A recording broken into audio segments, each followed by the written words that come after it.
मंडळी, जेफ्री एप्स्टाईन हे नाव तुम्ही ऐकलंच असेल. काही महिन्यापूर्वीच एप्स्टाईन फाईलने संपूर्ण जगाला हादरून टाकलं होतं आणि जगभरामध्ये अत्यंत शक्तिशाली, प्रभावशाली आणि राजकारणी लोकांसोबत त्याचे संबंध होते. स्वतःच्या खाजगी बेटावर तो महिलाचं आणि लहान मुलीचं लैंगिक शोषण करायचा. सत्तेच्या आणि पैशाच्या जोरावर त्याने विकृत एक मोठं रॅकेट चालवलं होतं. पण हे सगळं अमेरिकेत घडलं असं म्हणून जर तुम्ही सुटकेचा निश्वास टाकत असाल तर जरा थांबा. जर मी तुम्हाला सांगितलं की असाच एक एप्स्टाईन आपल्या महाराष्ट्रामध्ये, तेही नाशिक सारख्या गजबजलेल्या शहरात उजाळ माथ्याने फिरत होता, परंतु असं घडलेलं आहे. त्यामुळे हा व्हिडिओ शेवटपर्यंत बघा.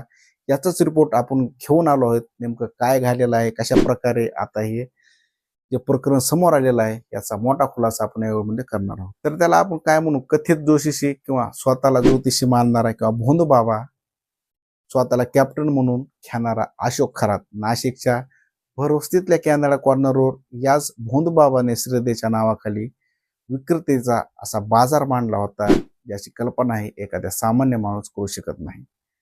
महिलांना स्वतःचीच लघवी पाजवण्यापासून ते काळ्या काचेच्या कॅबिनमध्ये अश्लील कृत्य करण्यापर्यंत त्या माणसाने निगरगट्टपणाच्या सर्व सीमा ओलांडल्या होत्या. आजच्या व्हिडिओमध्ये आपण उलगडणार आहोत कॅप्टन अशोक खरातची काळी फाईल, ज्यामध्ये अडकले आहेत राज्याचे अनेक मोठे नेते, कोट्यवधीची संपत्ती आणि 58 आक्षेपार्ह व्हिडिओचे ते भयंकर रहस्य.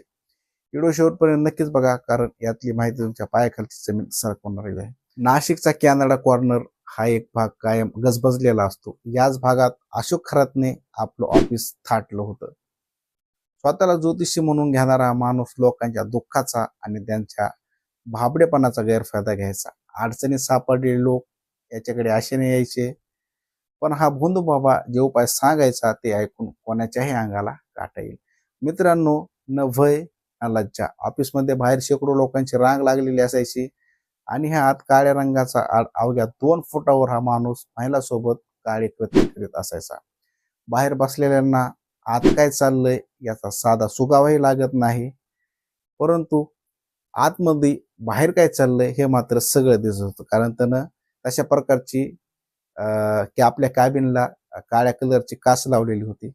अशोक खरातने अशा प्रकारे जे कृत्य केले आहे ते आता समोर या लागलेले आहेत.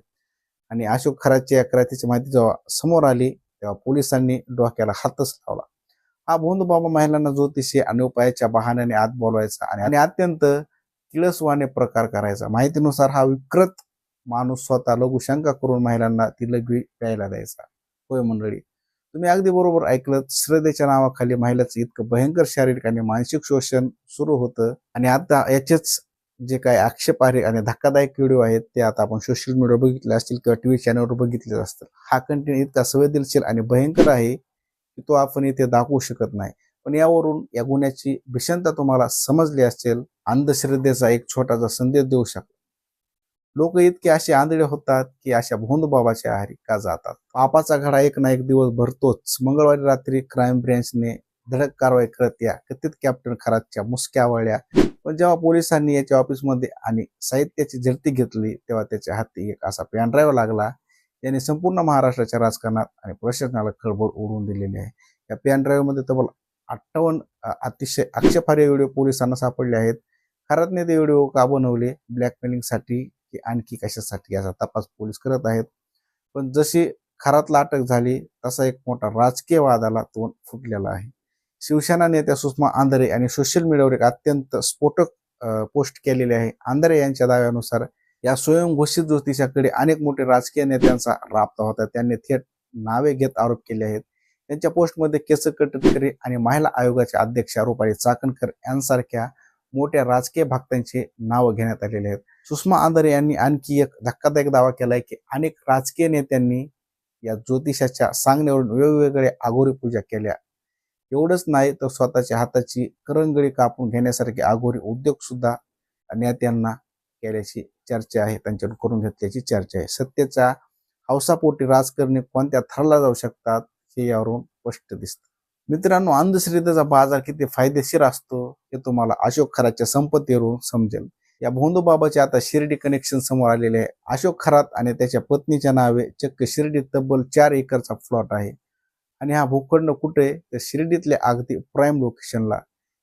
या जमिनीवर त्यांनी चक्क गहू पेरला होता, जेणेकरून कोणाला संशय येऊ नये असा अंदाज आहे की फक्त कॅप्टन अशोक खरातच्या नावे असलेल्या या शिर्डीतल्या जमिनीची किंमत तब्बल 50 कोटीहून अधिक आहे.